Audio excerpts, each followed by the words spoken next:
What's up guys, it's me Geek. So here's a Baseus 3-in-1 micro USB-C and the lightning cable. Here we go from the back, from the front. Baseus Little Octopus 3-in-1 adjustable cable. Isn't this awesome? To me it seems quite good, to be honest with you, isn't it? Let me show you from the side and let me just open it. Okay, here we go.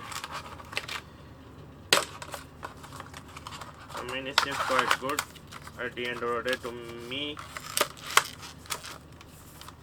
Okay, so it's oh, it's nice. But remember one thing, there's only data transfer with the lightning. Micro and USB-C will not work with the data.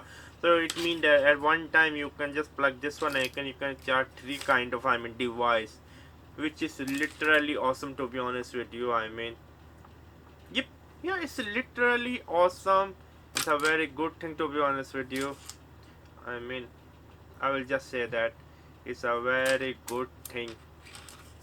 So the real question is that should you buy this one or not? I think, yeah, just grab it and throw in your.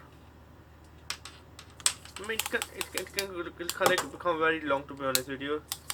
Yeah, I think it's useful, to be honest with you. At the end of the day, it's up to you, but I think I can recommend. I like the build quality, I like the design. Overall, I like it. This one I like it, to be honest with you. I love it. Yeah, I love it. I was just testing my microphone is working or not. So it's a must buy recommendation from Geek. Subscribe and bye.